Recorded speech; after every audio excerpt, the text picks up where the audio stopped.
Onshape tutorial, we will create a simple flat packed stool like this, consisting of 3 parts, 2 interlocking legs and a top base like this. So quite a simple design. You can just learn new ways of working in Onshape. So we go back to the main menu, clicking on Onshape icon up here. I'm already in my chair design folder. You can create a similar folder for yourself. Once you're in there, create yourself a new document. Give it a name. It should open up.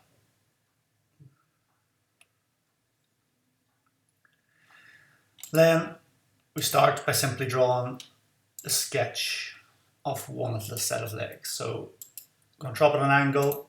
I'm going to make that 600. Again, you choose the sizes. 600 necessarily isn't a good size for a stool. Depends what the purpose of the stool is. So again, in your research, in your design stage, you should have worked this out by now. So press enter to get that length, scroll back, put it back on the screen so you can see what you're doing. Draw a straight line across and click and make that 300. Again, down, so it's similar sort of length, 600.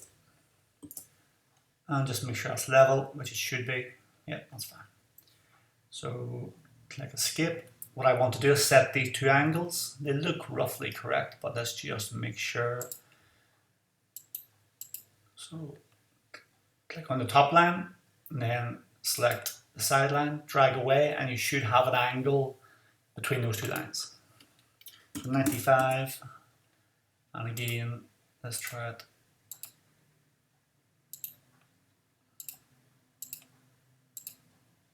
Oh, not in the dimension tool there, so just make sure you're in the right tool. And yep, 95. Did it perfectly because I've already constrained this to 600 in line with the bottom, so it had to be 95. Alright. I'm going to actually just delete the dimensions sometimes. You can leave them if you want. Sometimes I just think visually they get in the way. Now what I'm going to use is the offset tool.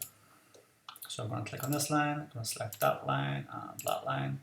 And over here, by the arrow, I'm just going to pull it out to roughly the right size I want. Then I'm just going to correct that, 80. So I want this piece of plywood, which I'm going to use, standard sort of material for flat packed furniture. Yep, 80mm thick. And then I'm going to draw a line from here to here.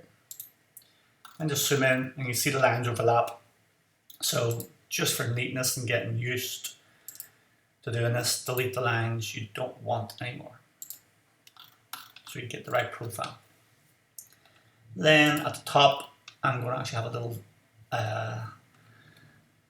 vertical bit here. I'm going to have a little tab which sticks up here, which fits into the actual seat. So to do that, I just draw a rectangle, same size here. Make sure it is the same size, 300 by 40mm tall. And then I'm going to use the offset tool again. So, sorry, yeah, offset here, offset. So click on that, and I'm going to enter a value of, say, it can be anything, but I'm going to say 20. Go to the other side, do the same thing, put it this way, double click on the measurement, and make it the same, 20. Then use the trim tool and just delete.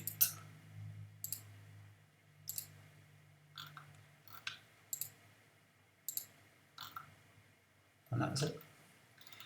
Now I need to make a slot in the center here, so I'm going to draw a center line, find the center, draw straight down. Then just to zoom in so you can see what I'm doing, I'm going to use the offset tool again. The thickness of the plywood I'm going to use is 18mm. You can decide to use something thicker. 18mm might be a little bit flimsy. We could do it bigger, 36 or so on. But be aware of the standard sizes of plywood, for example. So I'm going to drag this out, 9mm. And again,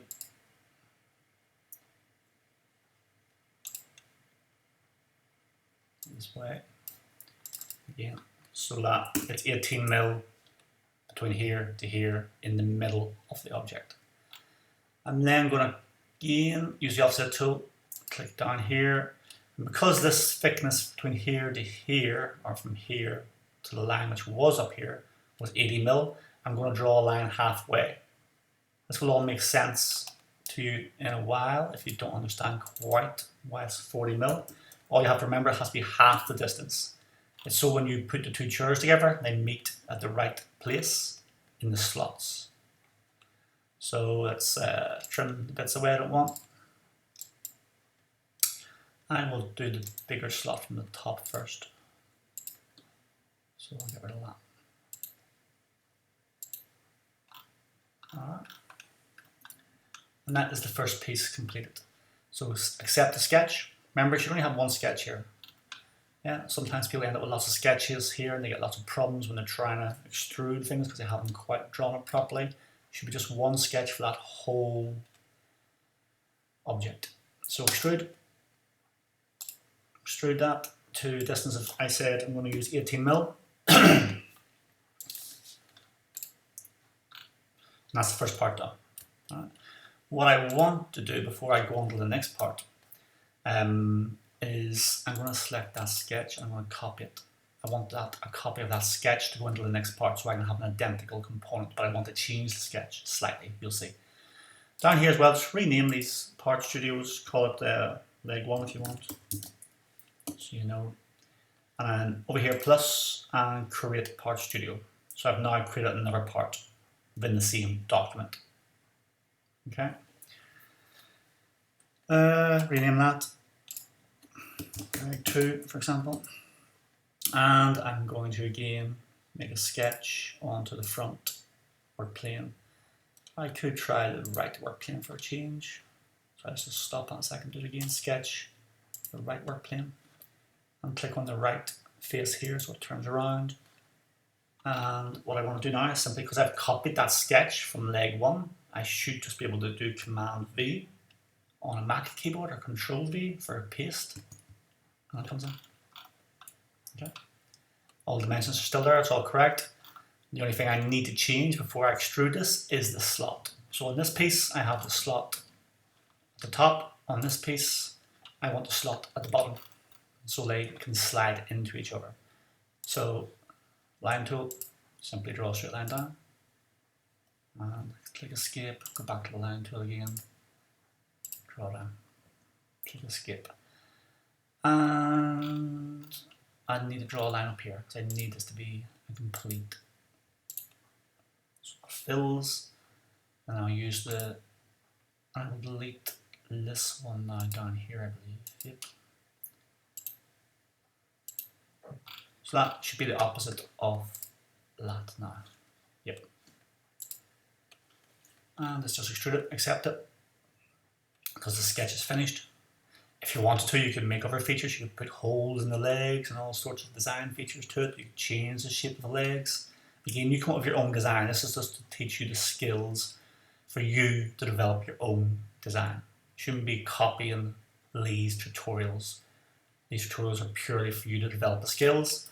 Then you go off and develop your own chair. So let's accept that sketch and extrude. Select the object or select the sketch. And remember to make sure it's 18. So it's the same. Right, so you got that. And now let's add 2 parts down here. Before we go to the assembly, we will make another component. So create part studio. And we will create a sketch on the top work plane.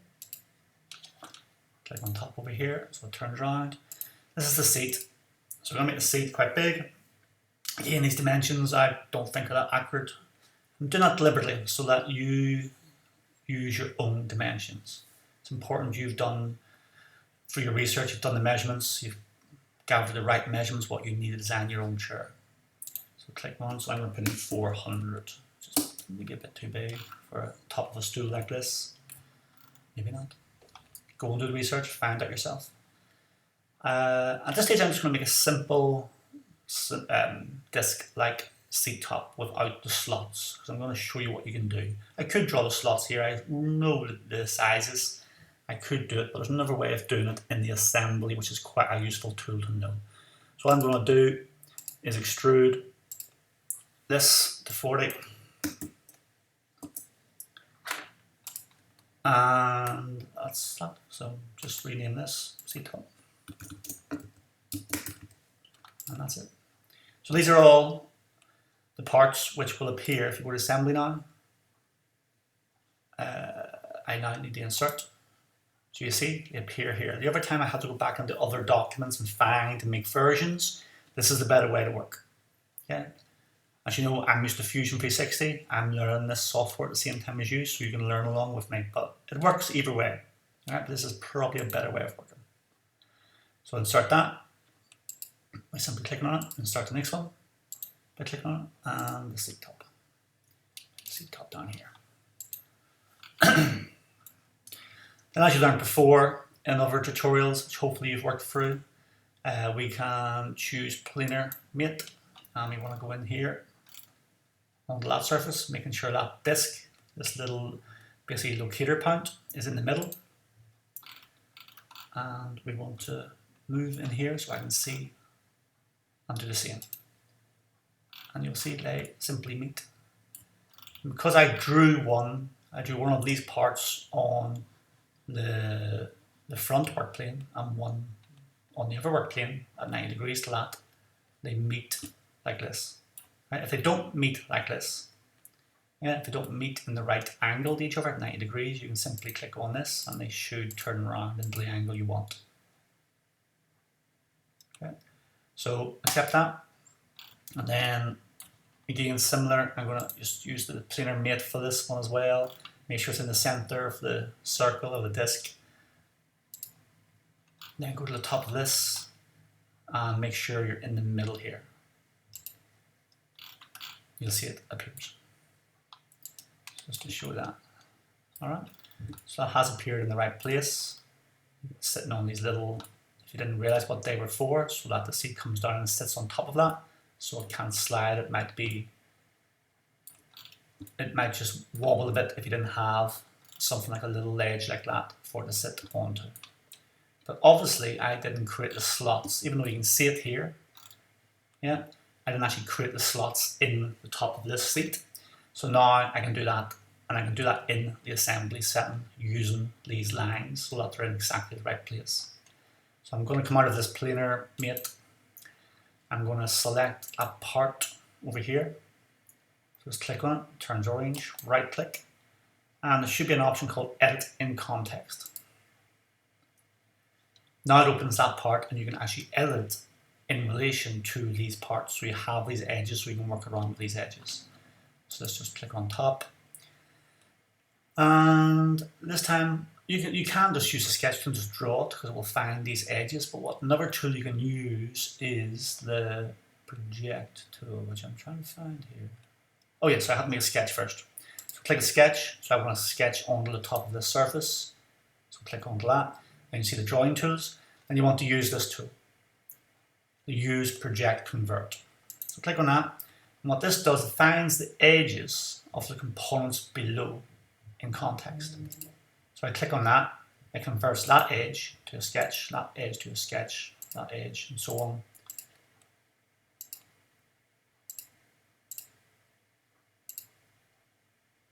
Okay, then you can trim those two lines. You don't want those two lines really. I want to use the sketch now to extrude the slot down into this disc. So you can see what I've done. I just use the edges of these components in context to this place where you're actually doing the editing. You're actually drawing these lines onto this object. And that's it. So accept the sketch, and now all you have to do is extrude. As always, select this object and drag it down, or just click remove.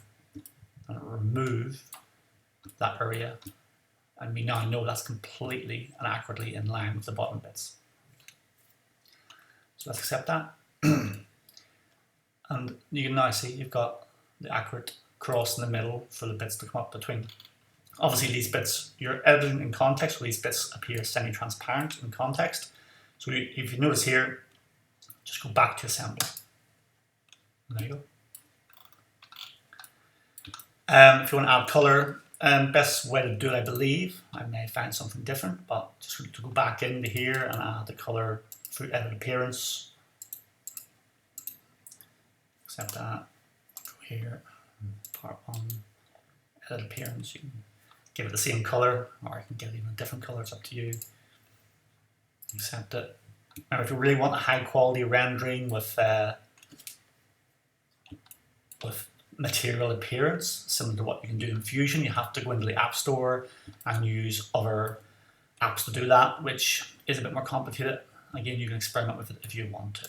I'm going to seat top, and I'm part edit appearance. I'm just going to make it grey or something like that. So when I go back into the assembly, it automatically appears in the assembly, and that's it. Again, as I said before, during the tutorial, you decide on proportions and sizes and dimensions of your objects, which should be in relation to the anthropometrical data you gathered, okay? Which should be in relation also to your product analysis. You've done product analysis as part of your research. If you were developing a stool, you should have went and measured stools, or worked out the heights stools need to be for their use in the room or location you've chosen. Stools are all different heights. Think about the stools in the workshops are quite high, but stools in, for example, coffee shops, or even in maybe your living room, are much smaller, much lower. Alright, so you need to think if it was a very tall stool, like the ones in the workshops, they also have bars or rails going around here maybe, so that you can put your feet onto, because not everyone's feet would touch the ground, so it would be uncomfortable to sit on at certain heights. Alright, so that's what we need to see in your design. Are you really considering the sizes and dimensions of each part of your object? Good luck.